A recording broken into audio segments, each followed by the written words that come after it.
I hit the floor before I ever reached the stage. One moment I was walking toward my master's degree, the next I was staring up at ceiling lights while voices blurred around me. The doctors called my parents. They never came. Lying in the ER still in my gown, my phone lit up with a tag from my sister, a smiling backyard photo captioned "Family Day" without the drama.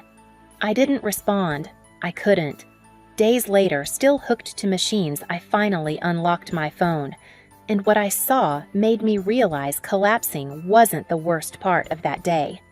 My name is Maria Bennett, and I learned early that in my family, love came with conditions I never agreed to. I grew up in a small Pennsylvania neighborhood where front porches glowed warm at night, and every holiday looked picture perfect from the outside.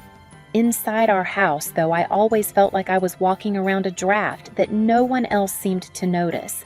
My mother, Linda, built her world around my younger sister, Emily. She called her delicate, sensitive someone who just needed a little extra. My father, Richard, had his own script for me. "Maria, you're the dependable one. You're stronger than most." He meant it as praise, but it felt like a job description I never applied for. Whenever something needed to be fixed, solved, or absorbed quietly, it landed at my feet. I remember tying Emily's hair for school because Mom was running late again. I remember taking the blame for a shattered vase because Emily cried faster than I could explain. Her birthdays were full productions, pink banners, cupcakes, 20 kids in the yard. Mine were quiet affairs with a small cake on a paper plate, a promise they were too tired to keep. "We'll celebrate properly next year." Next year never came. One winter when I was running a fever high enough to make the room spin, I waited on the sofa for someone to sit with me. Instead, Mom zipped Emily into her recital costume, and Dad asked me to be a good sport while they rushed out the door. The house dimmed as evening settled, and I lay there listening to the heater clicking, trying not to cry, because I already knew no one would hear me. That was the rhythm of my childhood, Emily receiving softness, me receiving expectations. And somewhere in that rhythm, I learned to equate silence with strength. Leaving for college in Boston felt like stepping into air that actually moved. I worked 2 jobs, studied late nights, and built a life that belonged to me for the first time. Still, the calls from home trailed after me like a long shadow. "We're behind on the electric bill. Emily's card is maxed. Your sister needs help this month." And every time I sent what I could, sometimes what I couldn't. Because that old line, "You're strong," still lived under my skin, whispering that my needs came last. Boston also gave me people who noticed things my family never had. Jenna, the coworker who'd shove a cup of soup into my hands and tell me to stop apologizing for being tired. Mark, who frowned when I swayed during a shift change. And Dr. Lane, who didn't need more than 2 sentences from me to say, "You carry too much, far too much." But even with all that, I kept going. I kept stretching myself thinner. I kept promising I'd rest after graduation, after one more shift, after things calmed down. I didn't realize I was building toward a breaking point, not until the day my body finally chose for me. The months leading up to graduation felt like living inside a tightening vice. Every day started before sunrise and ended long after the last train rumbled past my apartment windows. I worked full-time at the hospital, picked up weekend shifts at the cafe, and squeezed my master's coursework into whatever scraps of time were left. People told me I was impressive. I didn't feel impressive. I felt like a candle burning from both ends in the middle. The trouble at home didn't slow down to match my pace. It sped up. Mom called first. "We're short on the water bill this month. Your dad's hours got cut." A few days later, my phone buzzed again. "Emily, I messed up Maria. My rent's late. Can you cover it just this once?" It was never once. Then came a car repair, a payment, a maxed out card, another emergency. Always urgent, always landing on my shoulders. Some nights I held my phone and stared at the total in my bank account, feeling the math crush me, but I always hit transfer. That same old guilt, "You're strong, Maria," kept my finger from ever saying no. My body tried to warn me something was wrong. Little warnings at first. A shake in my hands while charting patient notes. A wave of dizziness when I stood too fast. A pressure in my chest after a 12-hour shift. I blamed coffee. I blamed stress. I blamed anything but the truth I was running on fumes. Jenna noticed before I did. "Maria, you okay? You look pale." "I'm just tired," I said. It wasn't a lie. It just wasn't the whole truth. One evening, after a brutal double shift, I collapsed into the break room chair and checked my phone. A notification flashed across the screen, a tag from Emily. I tapped it expecting a meme or something random. Instead, it was a photo of my entire family gathered around a grill in our backyard. Plates of food, laughing faces, sunlight warm on everyone's skin. The caption read, "Family Day without the drama." I felt something inside me dip like a floorboard giving way. Not anger, not yet, just a cold, hollow ache. I didn't comment. I didn't ask why she tagged me. I just turned off my screen and pressed my thumb into the edge of the table until it hurt. Later that night, while walking home, the world tilted. The sidewalk swayed under my feet. I grabbed a railing and waited for the dizziness to pass. My pulse hammered in my ears. I told myself it was exhaustion. I told myself to keep going. I told myself it would be fine after graduation. But there was another sign, one that stayed with me. I was charting vitals in the ER when the room blurred. I blinked hard, but the numbers on the screen doubled, then tripled. Mark touched my arm lightly. "Maria, you need to sit down." "I'm okay," I whispered. I wasn't. I kept pushing. I kept ignoring the signals. I kept promising myself just one more week, one more shift, one more assignment, one more emergency bill. I didn't know it then, but I was counting down to the moment everything inside me would finally snap.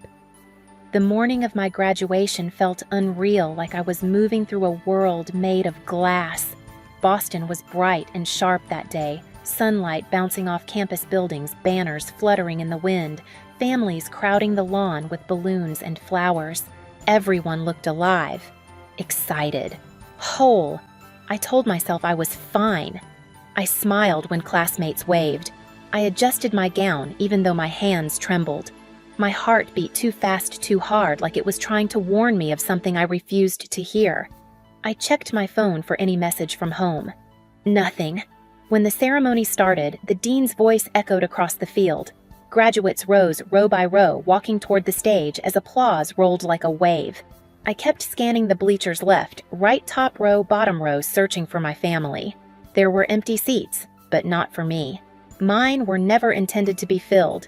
Then suddenly, a vibration in my pocket. A text from Mom: "Traffic is bad. We'll get there soon." Another one. Seconds later, "Go ahead, we'll catch up." I tucked my phone away, pretending it didn't sting. Maria Bennett. My name floated through the speakers. I stood. My knees wobbled. The stage lights blurred. I forced my feet forward, one step, two, until the world tilted hard to the side. A roar filled my ears. The grass, the chairs, the faces, they all swirled. I collapsed before I reached the first stair. Gasps erupted. Footsteps rushed toward me. Someone shouted for help. A coldness crawled across my fingers as sensation slipped away. Then nothing. When I woke, antiseptic filled my lungs. Machines beeped in slow, steady rhythms. A warm blanket lay across my legs and an IV needle tugged at my arm. The ER ceiling came into focus as voices murmured around me. Dr. Whitman leaned close. "Maria, you fainted from severe exhaustion. Stress, dehydration, heart strain, you've pushed your body too far. You're lucky you didn't collapse somewhere alone." His words didn't frighten me. They confirmed something I'd tried to outrun. "Did my parents—" "Come," I whispered. He hesitated just long enough to tell me everything. We called them several times, left messages. No one arrived. Silence swallowed the room. Not the painful kind, the revealing kind. Hours later, when my hands finally stopped shaking, I reached for my phone. There it was. A new notification. Emily had tagged me in a photo. My breath caught as I opened it. My family stood around the grill in our backyard, laughing, holding plates stacked with food. Emily in the center, smiling wide. The caption, "Family Day without the drama." I stared at it until my chest tightened again, not from condition, but from clarity. They didn't miss my ceremony. They didn't get stuck in traffic. They chose not to come. A slow, controlled exhale left my body. For the first time, it wasn't out of resignation. It was the beginning of something shifting. something cracking open, and yet, the real breaking point hadn't happened. Not yet. Not until days later when my strength was still failing and my phone lit up with 75 missed calls from home. The first thing I noticed was the vibration. Soft at first, then relentless buzzing against the metal side table like it was trying to shake the room awake. I'd only been home from the hospital for a few hours, still pale, still dizzy, still moving like someone whose body didn't fully trust her anymore. Boston's evening light filtered through my blinds, soft and gold, brushing over the stack of discharge papers beside my bed. Buzz, buzz, buzz. I ignored it until it became impossible. When I finally grabbed my phone, the screen nearly blinded me. 75 missed calls. Mom, Dad, home, Emily, over and over like a chant. My stomach knotted, not fear, not guilt, something colder. I didn't call back, not yet. Instead, I scrolled. The messages loaded in waves. Why aren't you answering? This is serious. Maria, pick up. You can't just disappear. We need you now. Emily is in trouble. I exhaled slowly. Of course it was about Emily. It was always about Emily. But when I reached the earlier messages, the truth twisted sharper. They hadn't tried contacting me during the collapse, or the ER stay, or the silence afterward. No, they only cared once their problem reached my doorstep. I scrolled further. A photo from Dad, a screenshot of a bank notice, another blurry papers, bills, payments, a loan, a large one. My eyes froze. My name was on it, my signature, except it wasn't. Not the way I signed, not the curves I controlled. A scan, an old one, the one I used years ago on a rental form back home. They'd copied it. I felt my breath catch, but instead of panic, something startlingly steady rose in me. They forged my name. And now, the bank wanted my confirmation. Without it, the loan would fall back on them, their property, their accounts, their mess. And they knew that. That's why they were calling. I wasn't their daughter in that moment. I was leverage. I didn't respond. Not yet. Instead, I texted one person. Can you come over? I need you. 20 minutes later, Jenna walked into my apartment with takeout soup and the kind of presence that steadied a collapsing world. Her eyes scanned my face, my posture, my shaking hands. What happened? I handed her my phone. She read in silence. Her jaw tightened. Maria, this is serious. They can't do this to you. This is fraud. The word hit me like a bell, clear, undeniable. Fraud. The thing I'd been too conditioned to name. Jenna sat on the edge of my bed. We're not letting them trap you again. Not this time. She helped me open my laptop. We pulled up the messages, the papers, the timelines, and for the first time in my life, I didn't defend my family, or excuse them, or rationalize.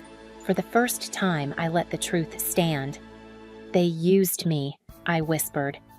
They always have, Jenna replied softly. Later that night, still weak, still aching, I joined a video call with a financial attorney she recommended. I held my phone with both hands so it wouldn't shake. When he saw the documents, he sighed heavily. This is unauthorized use of your information. You don't owe them a single dollar. What they did is illegal. Illegal. There it was, cold and blunt. I felt something in my chest loosen, like a fist finally opening. The attorney walked me through my options, steps, protections, boundaries I didn't know I was allowed to have. Then he said, if they contact you again, tell them you're aware of the forgery and will not participate. The words terrified me and freed me. When the call ended, I sat there surrounded by silence and new air. Jenna squeezed my hand. You're not alone. For the first time, I believed it. The next morning, the sun barely risen, my phone rang again. My parents' number. Jenna nodded at me. Speaker, I answered. Mom's voice exploded through the phone. Maria, finally. Do you have any idea how stressed we've been? Why didn't you answer? I leaned back on the couch, steadying my breath. I was in the hospital, I said calmly. A beat. Silence. Then Mom cleared her throat. Well, yes, but Emily is in a crisis and we need you to focus. There it was. The truth uncloaked. Dad's voice boomed next. You need to call the bank. Today. They won't talk to us without you. Your sister's future is on the line. I didn't flinch. Dad, you used my signature without my permission. A long, suffocating pause. Mom jumped in. We only did it because you're responsible. You can handle it better than Emily. Stop being dramatic. Jenna's eyes widened at that word. Dramatic. The same word Emily used in her photo caption while I lay in the ER. I swallowed, but my voice stayed level. I'm not signing anything, Dad snapped. Excuse me, I'm not signing, I repeated. I'm not covering the loan. I'm not fixing this. You have to, Mom shrieked. We could lose everything. Maria, think about your family. I closed my eyes. I did, my whole life. Dad's tone hardened, sharp as metal. If you don't help, we're finished. Jenna leaned toward me, whispering, Say it, and I did. I spoke to an attorney. What you did is illegal. If you continue contacting me about this loan, I'll take legal action. The silence that followed felt bottomless. Then Dad growled, You're threatening us. I'm protecting myself. Mom's voice cracked, shifting from anger to pleading. We need you. Please. A year ago, that would have broken me. Now it only revealed the truth. They didn't need me. They needed what I provided. I drew a breath. I'm done being the solution to problems I didn't create. I'm done being your safety net. I'm done being the strong one so Emily never has to grow up. Maria, Mom choked out. No, I said, not anymore. Then I hit the red button. The call ended. Clean, final. Jenna let out a shaky exhale. You did it. My hands trembled, but not from fear, from release. That afternoon, I spent hours removing myself from every account, every automatic payment, every shared bill. I called companies, closed access, reset passwords, documented everything. Each step felt like cutting a new thread that had tied me to a life built on obligation. By sunset, for the first time in 27 years, I was free. I stood by my window, the city glowing under the purple sky, and whispered a truth that tasted like oxygen. I'm not their answer anymore.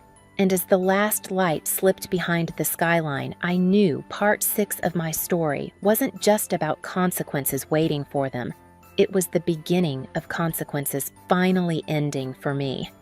Recovery didn't arrive like a miracle. It came in small, steady breaths. I kept going to therapy. I slept more than I had in years. I learned how to say no without my heart racing. My body slowly forgave me for everything I'd forced it to carry.